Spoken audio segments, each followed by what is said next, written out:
She's fully matching her shirt with her hair. Wagwan. Welcome back to my channel. If this is your first time here, welcome. I hope you decide to hit that subscribe button, stick around, watch some of my other videos similar to this one, or watch some of my videos that are nothing like this one. But this is another week of Love During Lockup, episode 63, season 3. This week, I feel like we got a very underwhelming episode. Nothing really exciting happened. I feel like they're gearing up for something exciting to happen in the next episode or the next few episodes, because I feel like we're getting the same thing over and over. And that's the difference between Love After Lockup and Life After Lockup. Like, we're getting the side of the person who's coming out of jail, and we are also getting the side of the person who has been outside of jail. But I feel like right now, with the exception of maybe Dalton and Harry, we're not really getting the sides other than the conversation that these people are having on the phone with their counterparts that are outside. So we're not really getting to know these people or getting like to understand their intentions or what have you. And this week we have Santiba taking very risque pictures for Talcy, and she can't show too much skin because apparently everyone sees the pictures that she sent, included the guards, and she doesn't know if Talcy is showing other prisoners her pictures. So she's like, we can't do anything nude, we can't be too sexy because the guards won't give him the pictures, that's not allowed. And also she's a bit worried about how risque she gets knowing that there's a possibility that her pictures could be seen by a whole bunch of people. So she's taking these pictures and they're very glamour. Like, she went to a professional to get her semi-nudes done. I'm like, girl, you got a cell phone? Like, prop that shit up, get a ring light, and work some magic. While she's there taking the pictures, she gets a call from Talcy to tell her that he will be coming out of jail / prison. I don't know. Prison, yeah, he's in maximum security. He's coming out of prison and he will be transferring to a halfway house. And it doesn't really make any sense for her to move down to Florida. And she's just like, well, you can't change this on me last minute. The momentum is shifting now that these people are coming out of jail, and we see the same situation with Harry and Indy. Harry now is talking about his family and what will happen when Indy does go to Ohio and actually meet his mom and sister. Like, what would their reaction be? And he's just letting her know, well, my mom is not like a lot of moms. Like, she doesn't want to hear things that are not gonna go her way. She's not really interested in having certain kind of conversations, so there's no point to it. While Indy feels like she can convince Harry's mom somehow to do whatever or just roll over and go with whatever situation she presents. And then you also have to take into consideration that Harry's only 23. Indy is 29. That's a big enough age gap for Harry's mom to be a little bit worried, because there's a level of maturity that she can expect from her son being only 23 and him spending a lot of his adult years in prison. There's a little, yeah, there's definitely a situation that's gonna go wrong between Harry's mom and Indy. But also another big, foul, terrible move that I realized that Indy has been doing is she's allowing her daughter to call Harry daddy. Lord, fix it, Jesus, fix it, because I don't know how that situation got that far. She says that the little girl's dad is a popcorn father. He just pops up every once in a while and then he goes away and then he pops back in. That means the dad is somewhat in the child's life. So How many men are you gonna have this child calling daddy? You are not sure that this is gonna work out with Harry. You have been with this guy for like 8 months, I believe. You've been talking to this guy in prison for 8 months, and you already have your daughter calling him daddy. It's not like this man has been around your child in person. This man have not been around your child in person. You've only known him through TikTok and video chatting for 8 months, and you already have your little daughter calling him daddy. Lord, that grandmother have a lot more issues to deal with than the whole idea that Harry went to prison for kidnapping or whatever. There's real issues that are plaguing that child before the child even meets Harry. She got him up here calling daddy, daddy, daddy. No, you squash that. And she tries to make it seem as if she never encouraged the child to actually call Harry daddy. She says she went from one day just calling him some other name to calling him daddy. And you never corrected that. You never said, hey, don't do that. Don't call him daddy. Because you actually want him to play father. You want this man to come out of jail at 23. You want him to come out of prison as a ready-made dad, and you think that everything is going to go fine and dandy for your child, and you're willing to risk everything, risk putting your child in an unstable situation so that you can play house. Because that seems like what you're trying to do here. Because you do not know this man from a can of paint.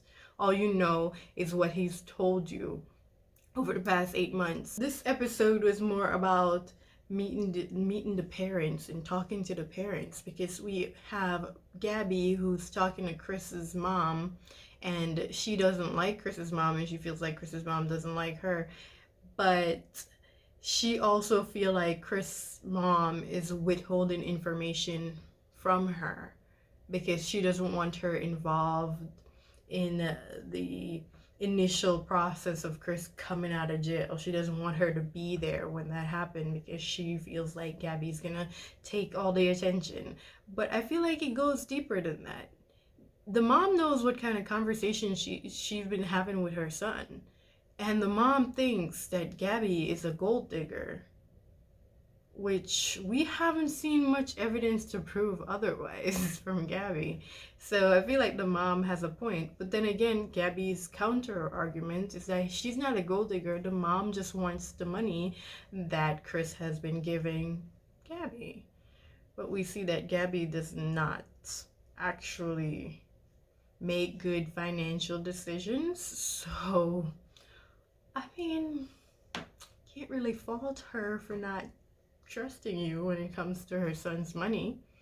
Gabby feels like she's getting a runaround from the mom because at one point the mom calls her and tells her that Chris will be coming out in 3 weeks.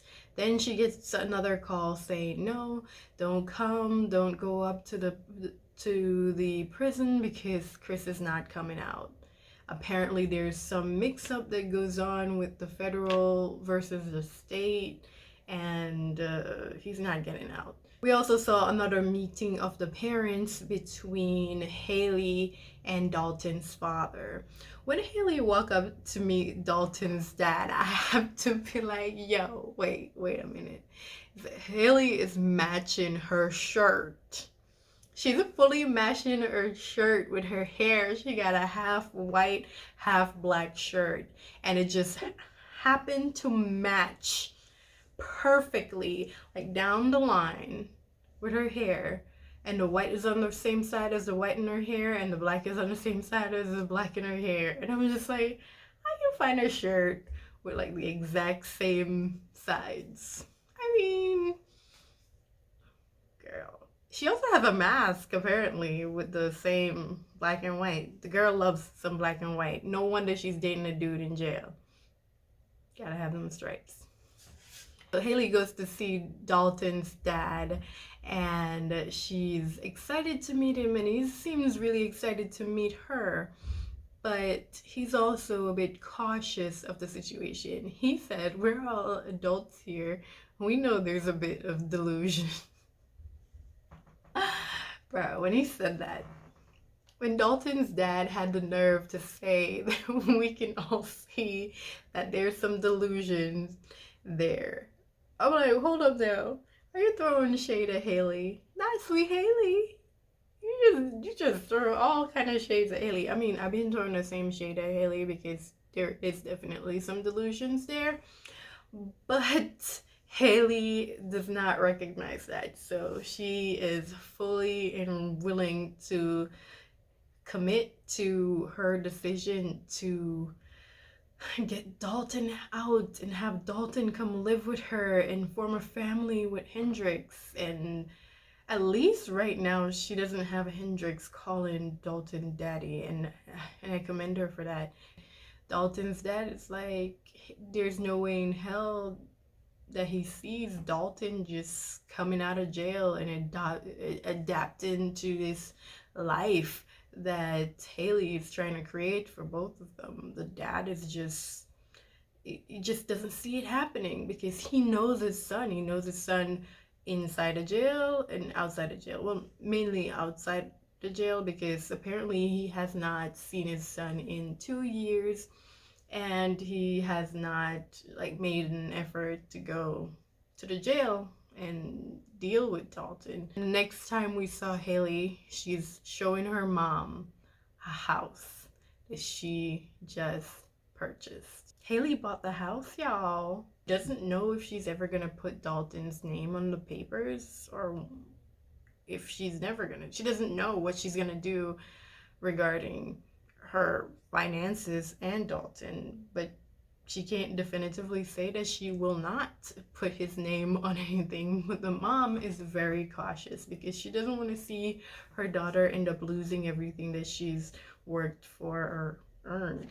I've been talking about Haley and Dalton way too long now. I should probably move on to the last couple, right?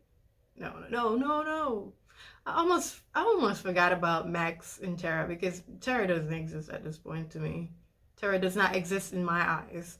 Apparently, Tara is out of jail. She's out of prison. I don't understand how so far they've made 3 episodes with Max and we've got nothing.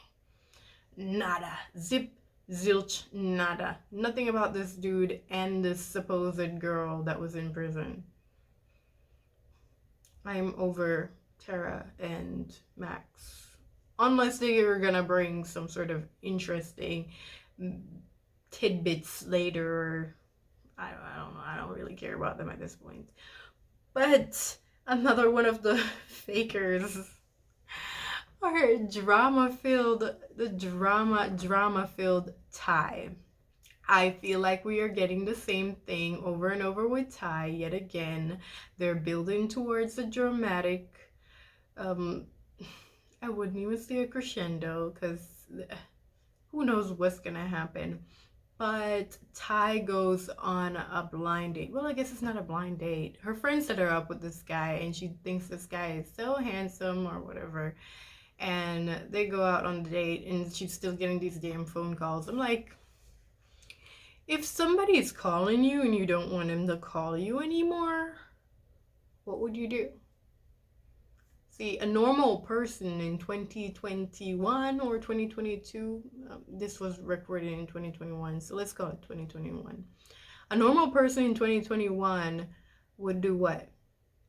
Block their asses. Somebody's calling you, you keep talking about, you keep playing on my phone, shut up. Block her if you had a real problem with it. But no, because that whole scenario is fake. It's not real. It's very much made up. Allegedly. But Ty is interrupted by this person, and she comes back and lie about the funeral home needing her or something for something or another, because she can't just say Somebody call her. She couldn't just leave it at she was called and that was it. You are on a first date, you got a phone call, you got up from the table and you came back after the phone call. It doesn't matter who called you. This is the first date. You already took the call, honey. It doesn't matter who you spoke to. You did not have to lie. You could just say, oh, it was work and left it at that, or oh, it was one of my kids. Or just say somebody keep calling your phone and you don't know who it is and you're sick of it, and left it at that. No need to lie. But the guy was also suspicious because Ty took out like 3 phones at the table. Also another red flag that this is fake. Because even if you do have 3 phones and you're expecting calls on each of them, you don't need to take all of them out to show your date. You don't. Because she's playing for the camera. She's playing up the drama. And it's obvious. I want the real tea. I want the real feeling of beef instead of some fake trumped up drama that seems like it's just building and building and nothing's gonna ever come of it, or nothing really fun is gonna come out of it or interesting. I feel like the real drama that we can expect to see is the drama between Gabby and Chris's mom. Thanks for watching. Have a good day, night, or whenever.